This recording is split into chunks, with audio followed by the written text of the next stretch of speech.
또 우리 지역 주민들의 많은 사랑을 받고 있는 스포츠 중 하나가 대구 FC 이제 축구단인데 지난 시즌에 상위 스플릿 턱걸이 상위 스플릿 턱걸이로 이제 마무리를 했고 잔류에도 성공을 했는데 최원건 감독님이 그 인터뷰하신 걸 보니까 이제 소위 말해서 이제 별명 아닌 뭐 별명이랄까 뭐 하여간 딸깍 축구라고 하는 그러니까 그 좋은 의미는 아니었고 실제 시작할 때 아무것도 못하다가 보통 딸깍 눌러 상골 넣고 뭐 이기고 이런 것들을 이제 표방하는 축구였는데 최원건 감독님이 이제 이번 시즌에 뭔가 재도약을 위한 많은 각오들을 다지고 있는 것 같아요. 지금 시즌 준비 특히 태국에도 다녀오셨으니까 어떻게 돼가고 있습니까? 일단 태국으로 간 선택이 저는 좋았다라고 생각을 합니다. 왜냐하면 대구 FC가 이제 대체 시즌이 아닐 때도 있었습니다만 대부분 남해에서 국내 1차 전지훈련 캠프하고 2차 캠프로 뭐 해외로 갔어요. 뭐 중국도 가고 일본도 가고 이랬는데 1월달 뭐 남해 여행 가보신 분들 알겠지만 굴이 참 맛있죠. 너무 추워서. 너무 춥습니다. 저희도 취재하러 가면은 추워서 운동장에 그 선수들 훈련하는 동안 이제 촬영도 해야 되고 인터뷰도 해야 되니까 있는데 한 2시간 서 있으면 막 발가락이 얼 것 같은 날씨예요. 바닷바람 장난 아니잖아요. 여기보다 남쪽이긴 해도 따뜻하다는 날이 많지 않습니다. 그래서 추워서 뭐 좀 선수들 기량 올리는 것도 어려운 점이 있지만 가장 큰 함정이 브라질 선수들이 그래서 좀 늦게 왔어요. 추우니까. 나 집에 따뜻한 데 있었는데 이렇게 추운 데 가면 나 너무 힘들다. 난 한 열흘 있다 갈게. 뭐 2주 있다 갈게. 이렇게 와서 브라질 선수들이 늦게 옵니다. 늦게 와서 그 1차에서 주로 하는 체력 훈련을 2차에서 하는 거죠. 그럼 시즌 개막할 때 전술적 합이 잘 안 맞아요.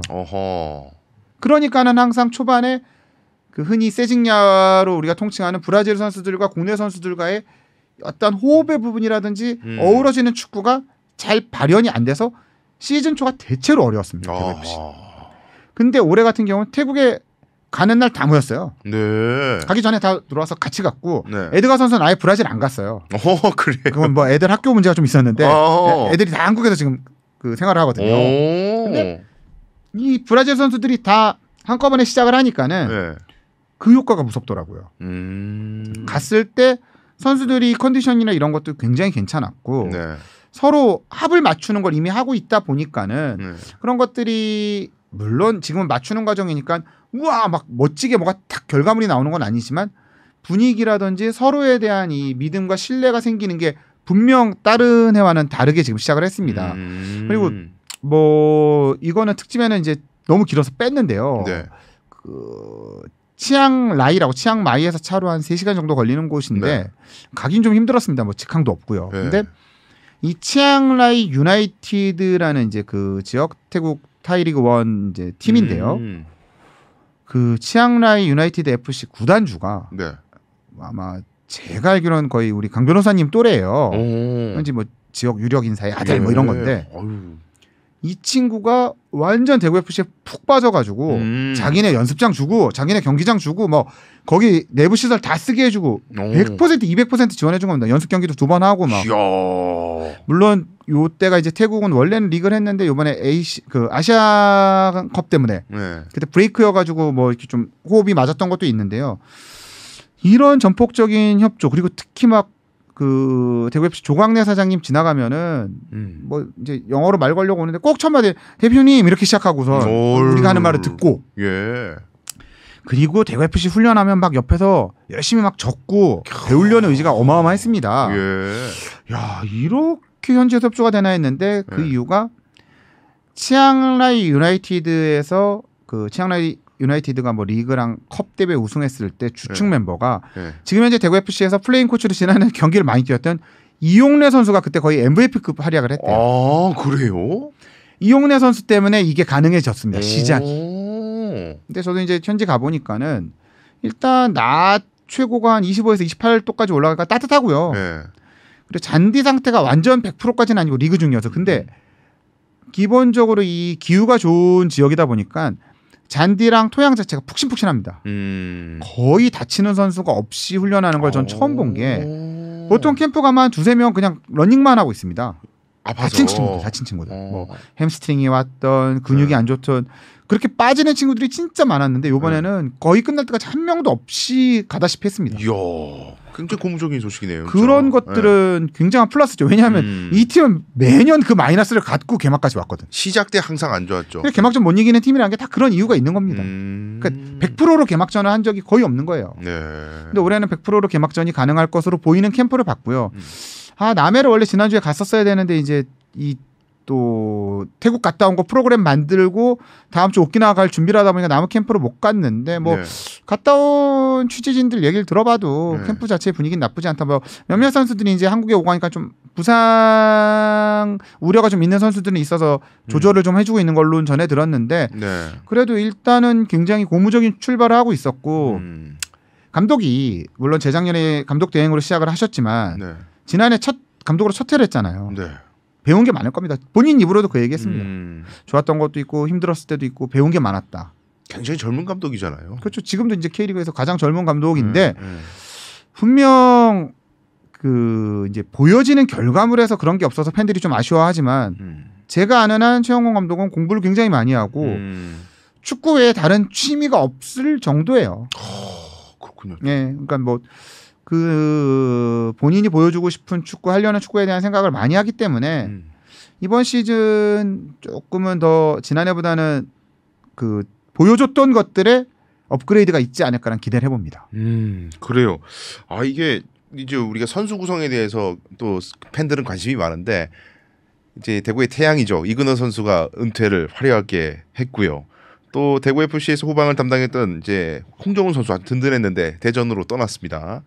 그런 상황에서 이제 우리 기자님 제작하신 프로그램 밑에 댓글들이나 이런 걸 읽어보면은 대부분 이제 팬들이 다루는 우려가 스쿼드가 이렇게 얇아가지고 한 시즌 버틸까 이런 우려하시는 분들이 많더라고요. 얇습니다. 얇고요. 그 대구와 스쿼드, 그러니까 선수단은 많았던 시절도 있어요. 선수단 숫자 자체는 어린 선수를 워낙 많이 뽑았으니까. 근데 뭐 그 선수들이 K리그 1 무대에서 뛰는 거는 진짜 한 7, 8명 중에 1명꼴로 봐야 되고요. 또 올해 같은 경우는 이제 지난해 K4에 있던 B팀이 K3를 승격을 해서 두 팀을 돌려야 된다는 부담도 있습니다. 그런 점에서 스쿼드는 정말 얇고 그 점이 조금 우려는 됩니다. 왜냐하면은 지금도 태그 캠프도 거의 간신히 7 멤버 맞춰서 갈 정도로 선수단이 좀 적긴 해요. 근데 일단 홍정훈 선수 떠난 자리는 일단 고명석 선수를 영입을 했기 때문에 대체가 될 것으로 보이고 그 이근호 선수의 이제 빈자리 공격 백업 자원으로는 지난해 왔지만 지난해 큰 활약을 못했던 김영주 선수 그리고 여름에 이제 제대에서 합류가 예상되는 지금 김천 상무에 있는 정치인 선수의 합류가 뭐 전력에 보강이 되겠죠. 근데 그런 것들을 감안하더라도 팬들의 우려는 맞습니다. 왜냐하면은 중원에 있던 이준용 선수 또 수비 라인에 있던 조준호 선수 다 군대 갔죠. 그리고 또 여름에 이제 올림픽 하잖아요. 올림픽 때는 브레이크가 거의 없는데 그럼 또 황재현 선수 차출될 확률이 뭐 150% 200%인데 그러면 그 자리에 대한 고민은 분명 있습니다. 그 스쿼드가 두껍다고 무조건 잘하진 않지만 얇으면 어렵습니다. 왜냐? 그 베스트 11 중에 한두 명만 부상 당하면 그러니까요. 이 공백이 딴 팀보다 커지는 거는 걷잡을 수 없기 때문에 그거는 우려가 되죠. 네. 이게 이제 선수진의 변화가 다양하지만 스쿼드 얇은 문제 분명히 우리의 문제가 있는데 저 최근에 우리 대구 FC 구단주이신 저와 이제 절친한 사이이신 홍준표 시장님께서 악연으로 점철된 홍준표 시장님께서 이렇게 축구에 열정이 있는지 몰랐어요. 요즘에 국가대표 경기 보시고 얼마나 글을 많이 쓰시는지. 두 개 팀의 구단주를 하셨다면서. 예. 아니 뭐 물러나라 뭐 건방진 선수를 혼을 내는다 뭐 지금 의견 엄청 내고 계십니다. 이렇게 축구에 관심이 많으실 것 같으면은 진짜 대구 FC에도 좀 더 관심을 기울여줬으면 어떨까 하는 제 개인적 소회가 있는데 지원이 좀 어때요? 이 관련한 취재를 축구단에 굉장히 많은 기자들이 했던 걸로 전해지더라고요. 뭐 지원 자체가 줄지 않았냐. 그다음에 그 대구 FC 이제 뭐 그 1년의 재정 상태를 다 고시를 하기 때문에 보시면 이제 그걸 디테일하게 보시는 팬들 또 기자들도 있는데 보면 항상 시예산이 기본 예산이 들어오고 추경이 들어옵니다. 그런 부분들에 대한 지적을 하시는 분들이 이번에 좀 있었다고 하더라고요. 이제 홍 네. 시장님이 워낙 축구에 관심을 보이시니 그거 뭐 과연 얼마나 뭐 이러면서 취재를 한 것 같은데 일단 구단을 통해 확인을 한 바 그리고 저 역시 이제 권영진 시장 때부터 쭉 그 흐름을 봐온 바로는 네. 어쨌든 예산은 줄지 않았다. 그리고 매년 기본 예산 이후 추경을 하는 거는 아주 예전서부터 이어진 흐름이었다. 왜냐하면 한꺼번에 다 줘서 할 수 있는 부분이 있고 좀 나눠서 해야 되는 부분이 있어서 그런 문제상 그 본 예산, 추경 예산으로 나눠서 집행을 했다. 네. 거기에 덧붙여 이제 이거는 제 의견이 아닌 구단을 통해 들은 공식 의견은 다른 많은 예산 삭감 속에 그래도 대구 FC 예산을 그대로 유지했으니 인상까지는 아니어도 나쁘지 않은 결과라고 생각한다. 좋은 결과라고 생각한다라고 이야기를 해왔습니다. 예. 그거는 뭐 여기까지가 이제 시 예산과 관련한 이야기고요. 네. 저는 또 하나 이제 눈여겨봐야 될 부분이 입장 수익이 굉장히 좋은 팀이죠. 매진이 워낙 그럼요. 예. 얼마나 인기 많습니까? 네, 근데 그래서 올해도 입장료가 많이 올랐습니다. 일부 팬들은 불만이 크시긴 해요. 네. 입장료 너무 비싸다. 비싸죠. 왜냐면 인상폭이 너무 확 뭐 거의 막 한 배, 두 배, 막 1.5배 이렇게 막 올랐으니까요. 한 2, 3년 상간에. 네. 그런데 이거는 굉장히 시민 구단인데 기업 구단적인 좀 접근이 필요한 게 반대로 생각하면은 시민 구단은 시 예산이 세금이라는 점을 감안했을 때 재생력을 갖춰야 될 필요는 있습니다. 그래야죠. 그렇기 때문에 어쩔 수 없이 그런 자구책들을 가져가는 것이고 그 예산을 해봐야 그러니까 1년에 쉽게 얘기해서 10번 매진되면 그 돈이 그렇게 크진 않습니다. 의외로. 몇십억이 안 돼요. 그러니까 유럽처럼 네. 막 구단 입장 수익으로만 어마어마한 돈을 벌 수 있다면 우리가 진짜 시민 구단으로서 이렇게 그 시민들의 관람권을 제한해서 이득을 제한하는 게 맞는가에 대한 고민이 필요하지만 지금은 조금 그걸 얘기하기엔 구단의 자생력이 너무 약하다는 지점이 있고요. 저는 이런 인상폭에 대해서 시가 이제 용인을 하고 또 같이 협업을 한 부분이고 연맹에서도 객단가를 높이라는 지침이 내려왔습니다. 모든 구단한테. 예. 너무 K리그의 객단가가 싸다. 입장료가 그러니까 자리당 그 격차가 있잖아요. 근데 네. 한 자리에 대한 금액이 평균을 내면 너무 싸다. 그 매진되는 대구 FC가 1등이 아닙니다. 지난해 1등은 놀랍게도 강등된 수원 삼성이었습니다. 그래요? 네. 울산 현대 아니고. 그러다 보니 이런 좀 그런 부분에 대한 조율이 필요한 건 분명해 보이고 그런 과정에서 저는 반대로 시와 대구 FC가 네. 이건 이제 저는 뭐 특히 DGB 대구은행파크 건립서부터 이제 과정을 쭉 보고 첨언도 하고 재언도 한 입장에서 말씀을 드리면 그 일대에 대한 새로운 좀 이제 시즌2를 만들 필요가 있지 않을까. 충분히 주변 상권도 살아났고 축구장도 사람들이 많이 찾아오면 이젠 그거 다음을 뭐 당장 무슨 답이 있다면 제가 여기서 얘기를 하겠죠. 근데 그 답을 뭐 구단 그다음에 지자체 또 관련한 여러 다양한 사람들의 의견을 모아서 이렇게 인기가 있고 이렇게 자생력의 씨앗을 보여줬으면 그거에 대해 고민을 하는 시기에 왔다는 생각은 해요. 근데 그런 걸 좀 이제 페이스북에 고민을 해서 올리시면 좋을 것 같은데 그 대구랑 별로 상관없는 대표팀 얘기보다 뭐 대표팀 보면서 저희도 뭐 맥주 한잔 하면서 그런 얘기 더 심한 얘기도 하죠. 뭐 그렇죠. 뭐 왜 싸웠냐, 뭐 싸우는 얘기를 왜 뭐 퍼뜨렸냐, 감독은 뭐냐 이런 거 할 수 있습니다. 할 수 있죠 사석에서. 근데 시장님으로서는 그런 얘기도 하실 수 있지만 조금 더 축구단에 그렇게 애정이 있으시면 축구단의 발전 방안에 대한 고민들을 올려주시면 훨씬 더 대구 FC 팬들이 감동을 하지 않을까라는 생각을 합니다. 구단 주시니까. 네네. 그 분명 그 답을 찾아가야 되는 과정은 제가 보기엔 이제 그 DGB 대구은행파크도 그렇고 대구 삼성 라이온즈 파크도 그렇고 다 현재 뭐 라팍 같은 경우는 삼성이 위탁 경영을 하고 있고 그 대팍도 대구 FC가 이제 운영을 맡아서 하고 있지만 두 개 다 대구시 겁니다. 자산은 소유는 대구시 겁니다. 그러면 이 공간을 잘 살려서 이 공간이 좀 더 전국적으로 더 핫플레이스가 되고 주변이 괜찮아지는 게 대구시가 좋아지는 길이고 이 도시 시민들이 즐거워지는 길이거든요. 책무라고 표현할 수도 있을 것 같아요. 그런 부분에 대한 고민을 해야 되는 게 그 축구 얘기다 잠깐 옆으로 새자면 작년에 야구 중계를 이제 왔던 스포츠 채널의 저와 친한 그 SBS 채널의 정호영 아나운서가 그 얘기를 했어요. 자기가 다니는 중에 진짜 라파기 분위기는 제일 좋은 것 같다. 이 성적이 좋은 팀 분위기 좋은 거는 당연한 거잖아요. 근데 내가 뭐 10,000원, 20,000원, 40,000원을 내고 와서 승리의 경험을 취할 확률보다 패배의 경험을 취할 확률이 많음에도 불구하고 이렇게 열기가 있고 뜨거울 수 있다는 거는 이건 뭔가 진짜 문화고 팬덤이다. 자리를 잡은 것 같다. 라팍이랑 고시. 외부에서 그렇게 본단 말이죠. 네. 대파가 뭐 말할 필요 없죠. 매진이 된. 그럼요. K리그에 매진 없습니다. 네. 뭐 작년에 광주 전용이 한두 번 됐나? 매진되는 데가 없습니다.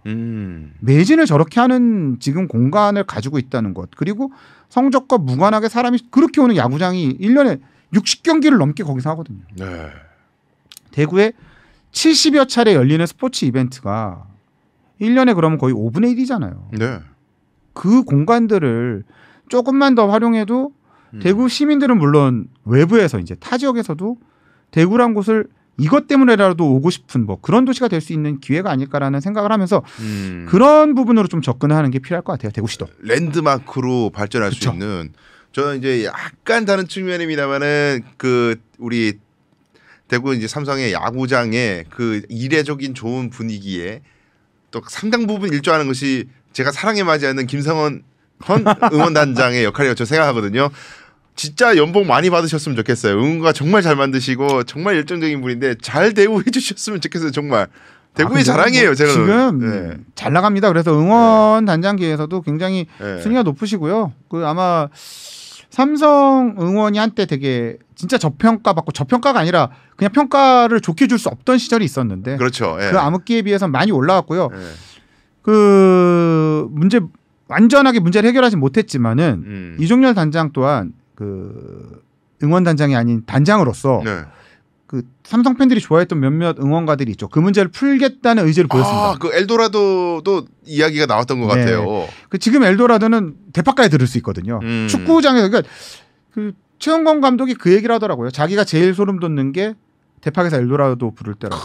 그러니까 엘도라도를 조금만 잘 풀면 거의 뭐 대구시에 준 대구시가가 될 것 같은 그런 느낌입니다. 그러니까 엘도라도가 그 잃어버린 왕조에 관한 노래거든요. 아 이거는 진짜 다시 부를 수 있게 어떻게든 또 우리가 신라 왕조의 그 중심지와 비슷한 뭐 그런 느낌이 있으니 되게 어울리긴 합니다. 이게 되게 이 노래와 전반적인 분위기가. 그러니까 그리고 경기장이랑 공간 자체 그런 말을 많이 하잖아요. 뭐 왕자의 왕조, 뭐 왕권 그런 것들이 그 스토리텔링이 정말 많은데.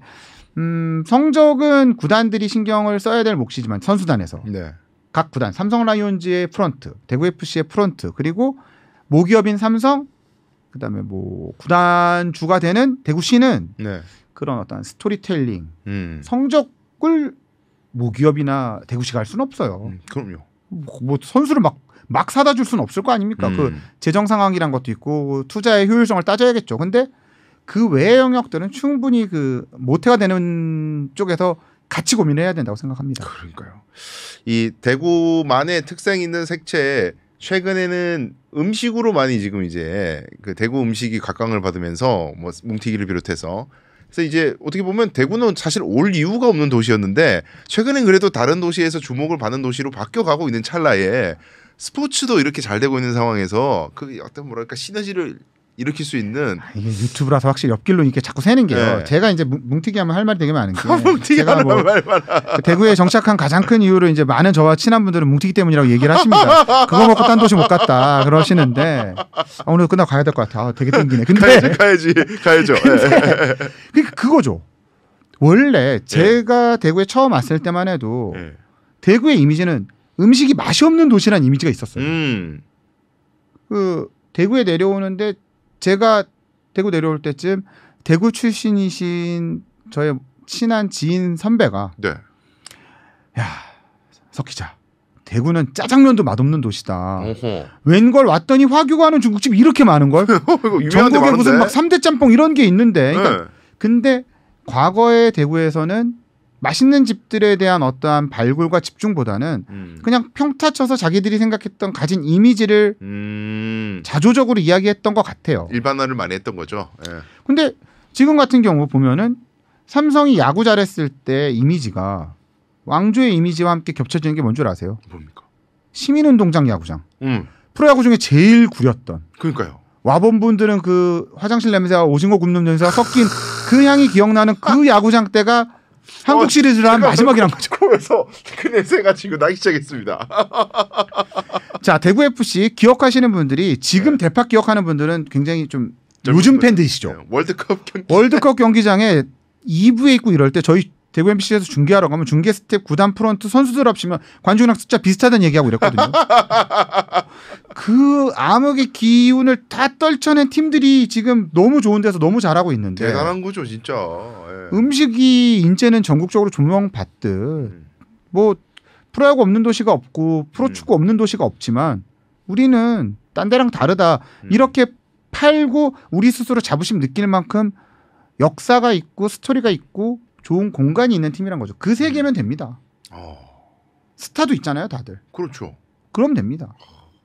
제가 저 이상한 상상이지만 열심히 일을 해가지고 제가 운영하는 법무법인이 너무 잘 돼가지고 메인 스폰서가 막 돼서 선수도 빵빵 사주고 막 구단 막 증축공사도 막 하고 또 우리 팀에서 막 유럽으로 직행을 해가지고 막 이정효가 막 몇백억 쏟아지고 막 이런 꿈을 말도 안 되는 걸. 그 말도 안 되는 게 아닌 게 저 대구 FC 같은 경우 그 해마다 네. 구단의 수익의 상당 부분을 지역의 기업들의 이제 스폰서십으로 운영을 하잖아요. 네, 그러더라고요. 대구 경기가 되게 안 좋긴 한가 봐요. 목표치를 채우긴 했지만 굉장히 이번에 어려웠답니다. 빨리 후원의 길로. 이걸 대구 FC 관계자가 봐야 되는데 내가 이렇게 열심히 도와준 거를. 좋습니다. 오늘 너무 재밌어요. 그러니까 자주 모셔야 된다니까. 이게 진짜 정례적으로 모실 수만 있다면 정말 좋은데 우리 대구문화방송 허락해 주시면 대단히 감사하겠고요. 제가 가도 되니까 혹시 대구문화방송의 방송을 런칭하실 생각 있으시다면 농담입니다. 예. 오늘 너무 오셔서 감사하고요. 오늘 이제 카메라는 꺼지지만 저희는 또 이제 다음 자리를 옮겨서 계속 이야기를 이어가도록 하겠고 재밌는 이야기는 또 다음에 모셔서 전달해 드리도록 하겠습니다. 오늘 너무 감사했습니다. 고맙습니다. 감사합니다.